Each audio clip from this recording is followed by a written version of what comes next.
Hey there, guys. All right, welcome to week 22 of World War II, January 26th, 1940.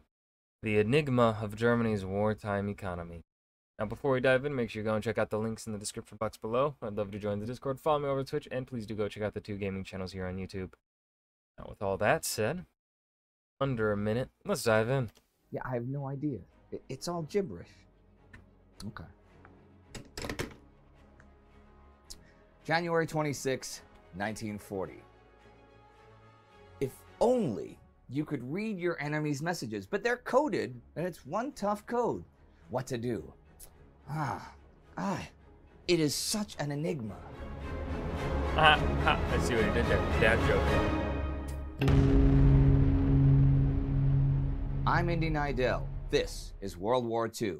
Last week, the fighting in the Winter War between the USSR and Finland went fairly quiet in the field for the time being, but a Soviet aerial bombing campaign had begun, even as the Red Army reorganizes and retrains for a huge new series of offensives. And in the West, Adolf Hitler postponed the German invasion until the spring. Here's a quote about the German armed forces from Max Hastings. Germany's paper military strength in the winter of 1939 was only marginally greater than that of the Allies. Hitler's great advantage was that the Allies had made a principled commitment to confront and defeat Nazism while lacking any appetite for the bloody initiatives and human sacrifice required to achieve this. Yep. This is Honestly, great fucking quote. Great. Nothing more needed. a very interesting point. Let's look at Germany in general. While the Allies certainly have problems with troop enthusiasm for this phony war, Germany has all sorts of its own troubles. Contrary to popular belief, Hitler had not been great for the German economy in the 1930s. No. Average GDP growth had been below the rest of the Western world, and military spending had led to a serious budget deficit. The ideologically restricted system of foreign trade and international sanctions had further exacerbated growth. The only way the Nazis could really counter this was expansion by conquest, which fit like glove on hand with the idea of Lebensraum. They had created a self-fulfilling prophecy. So Germany went to war near bankruptcy. With so little money left for civilian or infrastructure investment, the rail system is in a precarious state and also has a big lack of rolling stock. Passenger service and coal deliveries have big problems, so no, the trains don't run on time. Beefing up the military led to the industrial workforce of over 24 million people, losing a sixth of that in the past 6 months. Steel shortages caused production cuts, and as for the armed forces, the generals think the army is short of all kinds of vehicles, and Admiral Rader thinks the Navy weak to the point that it is not at all adequately armed for the great struggle. It can only demonstrate that it knows how to go down with dignity. But do the Allies really have the stomach for such a great struggle? Are they prepared during these months of inactivity? The French army has been widely considered the strongest army in Europe and easily capable of... Thank you, Indy, for saying what I have said for a long time.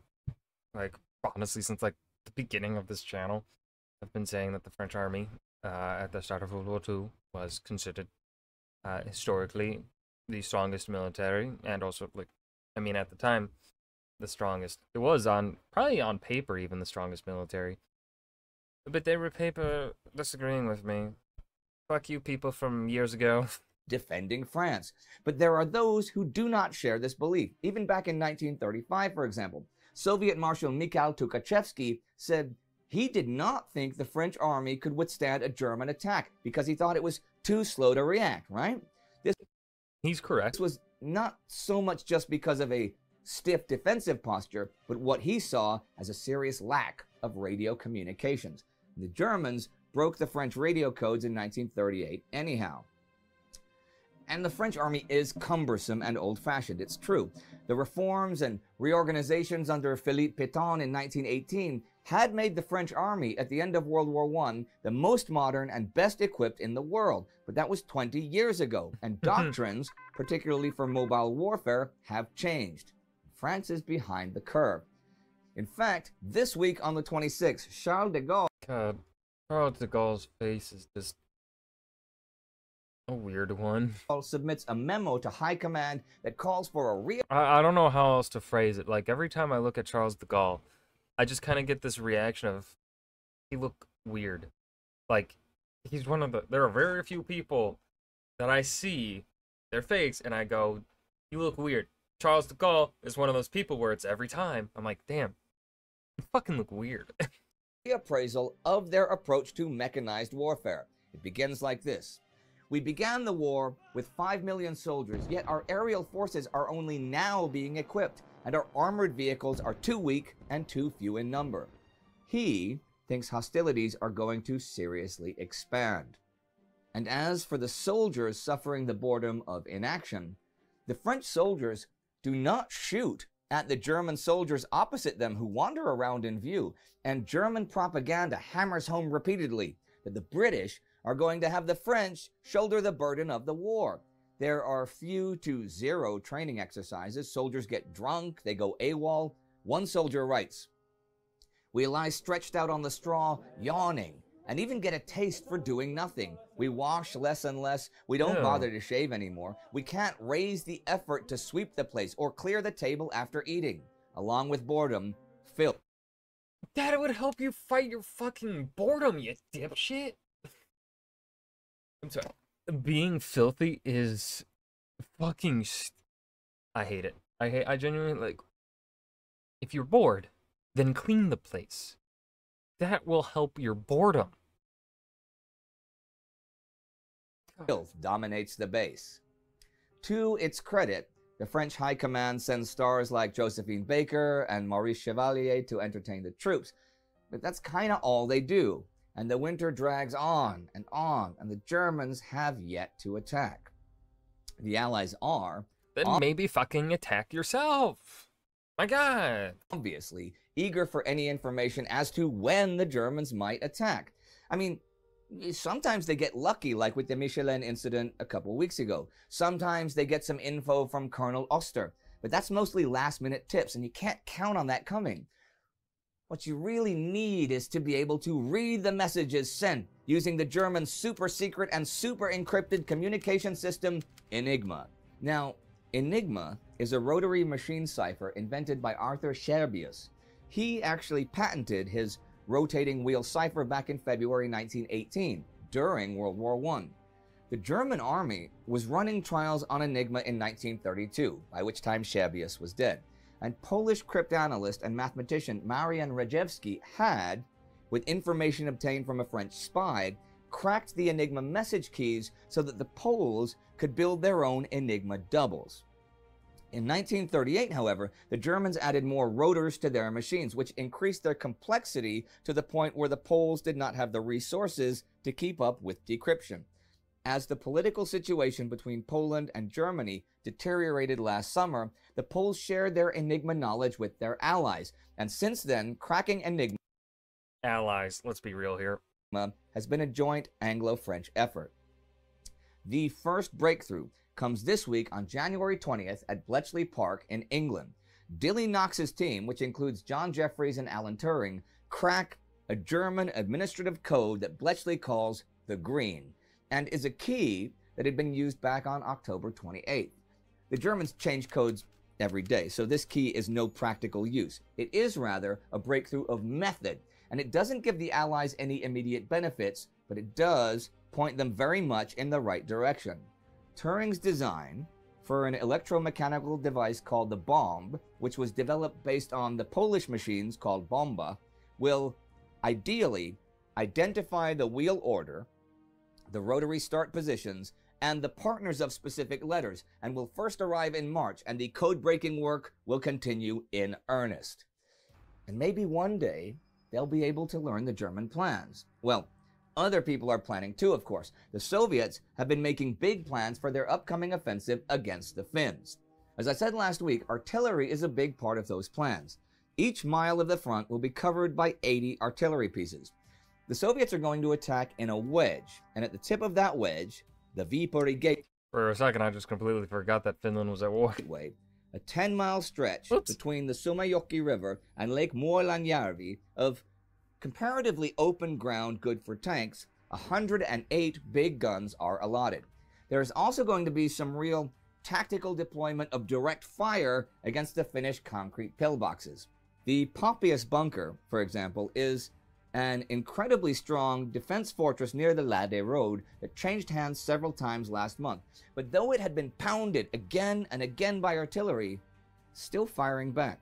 So now, after a few diversionary barrages, the Soviets have managed to bring in a 6-inch cannon to just 500 meters away, totally camouflaged and ready for action.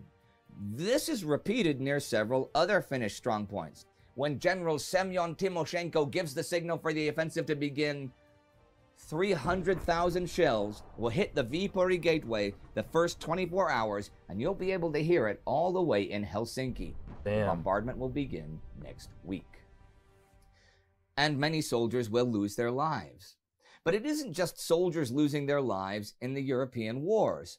On January 22nd, the death toll of Polish civilians since September 1st is estimated at 15,000, though we now know that it's much higher. Pope Pius XII broadcasts from the Vatican the horror and inexcusable excesses committed on a helpless and a homeless people have been established by the unimpeachable testimony of Wasn't this the Pope that, like, approved of Hitler or something? Or was it someone else? eyewitnesses. That same day, Major General Friedrich Meade, Chief of Staff of the German First Army, tells his officers that the mass executions the SS has carried out without proper trials has sullied the honor of the whole German army. But of course, his voice is not the voice in command.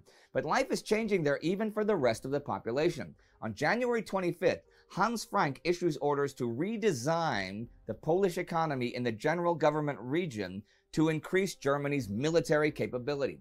Poland will provide raw materials, chemicals, and manpower. This is the idea. Preparations and transportation into the Reich of not fewer than 1 million male and female agricultural and industrial workers in order to safeguard agricultural production in the Reich and supply the deficiency of industrial labor in the Reich. So basically, the slave labor system, which has already been applied to Czechs and Jews, is now going to apply to Poles to help solve some of the German problems I mentioned earlier. As for the Jews, on the 24th, Reinhard Heydrich is appointed by Hermann Goering to find the solution to the Jewish question. And that is the week. All sorts of problems for both armies in the West, a ray of hope in the quest to crack Enigma, and plans proceeding to smash even the heaviest of the Finnish defenses. Oh, and on the 20th, plans for Operation Catherine are shelved. What's that? You'll find out next week. Something else happened this week, though, on the 26th.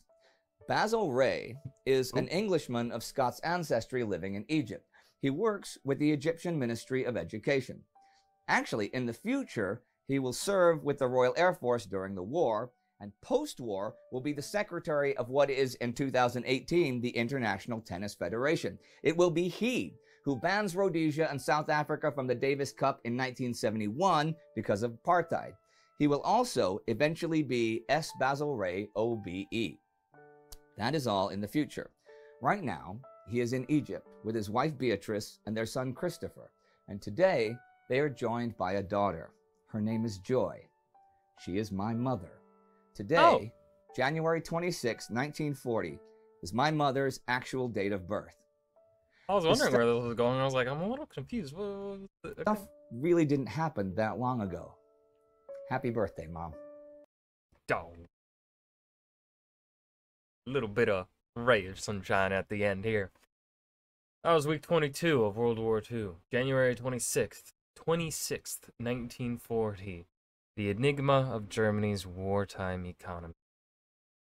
I have nothing else to add here at the end. This was a great episode. I like when we go into these dives into, like, you know, the economy and stuff like that, and whatnot. But I have nothing else to say here. There haven't been anything really to discuss, I feel like. Also doesn't help that there's construction happening outside, so my brain is getting occupied by that noise, and it's annoying. Maybe that doesn't help. But anyways, I hope you guys enjoyed as well. Remember to hit that like button and subscribe for more, and I'll see you guys in the next video. Peace.